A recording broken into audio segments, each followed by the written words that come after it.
But so what I'm experiencing is when somebody's a little whatever, I can hear a little off. Let's just call it a little off. A little off. That's I can all it hear, is. yeah, oh, they're wanting more clarity.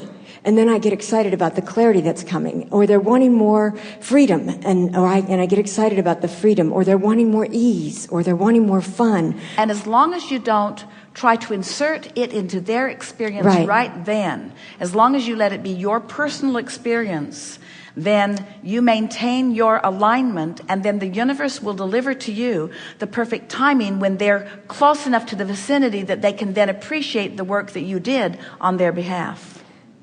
That's the key. Yeah. Yeah. Okay, that's great. So it's not hitting it too head on. Right.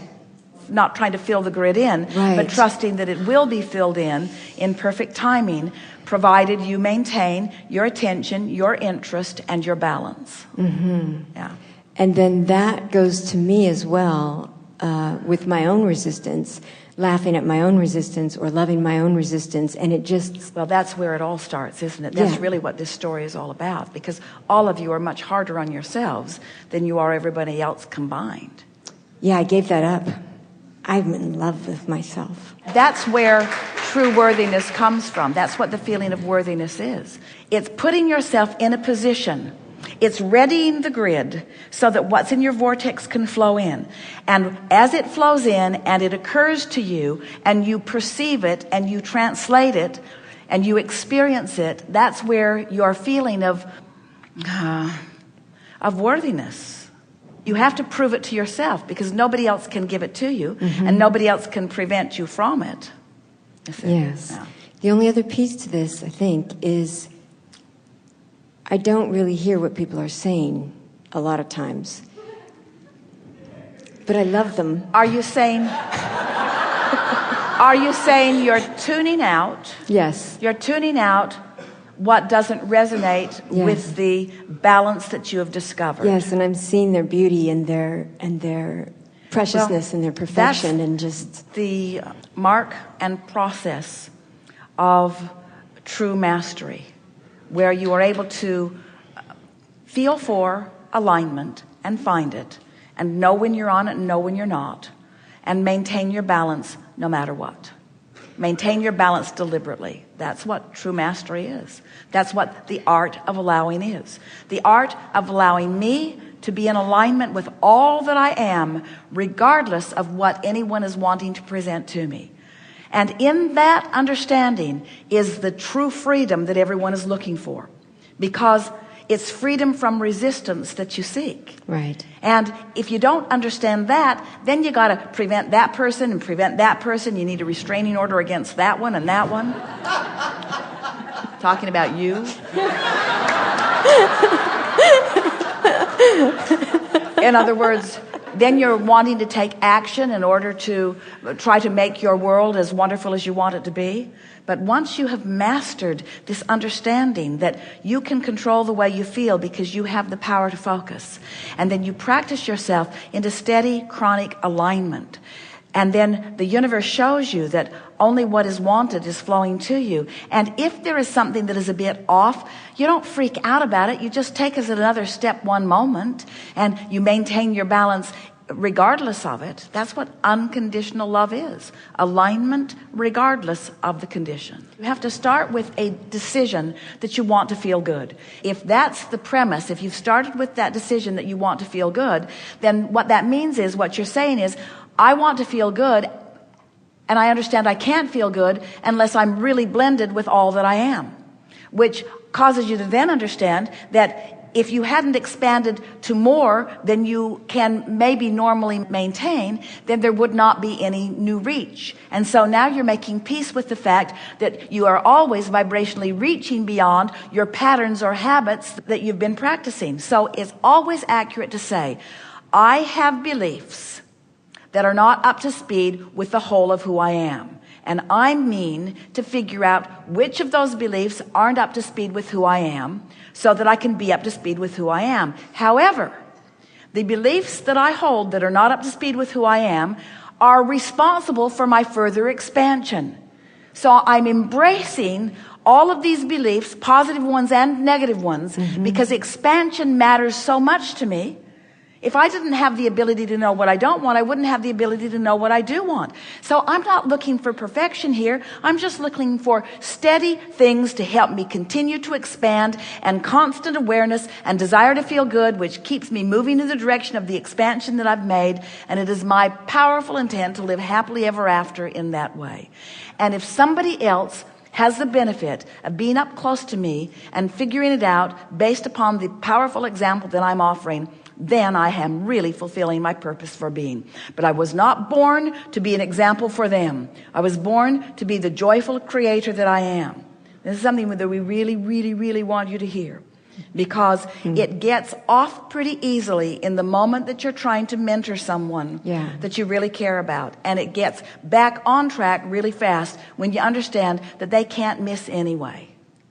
Nobody's going to miss this. Everybody's having expansion. Everybody's putting stuff in their vortex. Everybody's going to eventually come into alignment with it, you see. This is a universe of attraction, and there is no exclusion. There's no pushing anything away. What you give your attention to, you're calling to you. And of course you know that, but it was the perfect juxtaposition of that comment, because attention to it is the invitation of it. Yeah. That's why we say, and we really mean, you can't get to the bottom of something. You can't get to the bottom of what's bothering you, because your attention upon what's bothering you just causes that to have a deeper and deeper and deeper and deeper and deeper. There is no bottom. But if you do what Kate did, or laugh or love, then it's not bothering you, and then it changes and it's not that thing. That's right. But even more, what that story is talking about is, as you don't make a big hairy deal out of the things that are bothering you, and you do add emphasis to the things that are going well, as you let your work, your process, be more about making lists of positive aspects, we would move from meditation, which is the most general thing that you can do with your mind, to making lists of positive aspects, which is the most specific thing that you can do about the things that are important to you. And we'd move back and forth between those processes. And in doing so, we would tune ourselves to the frequency of what's in our vortex. And then we would just let the chips fall where they may. We would not try to control law of attraction.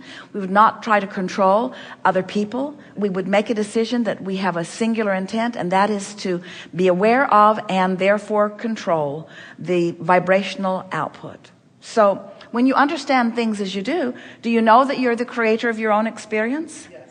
Do you know that you are offering a vibration in all waking moments? Do you believe that law of attraction is matching up? Are you the only one that knows this? No, yeah.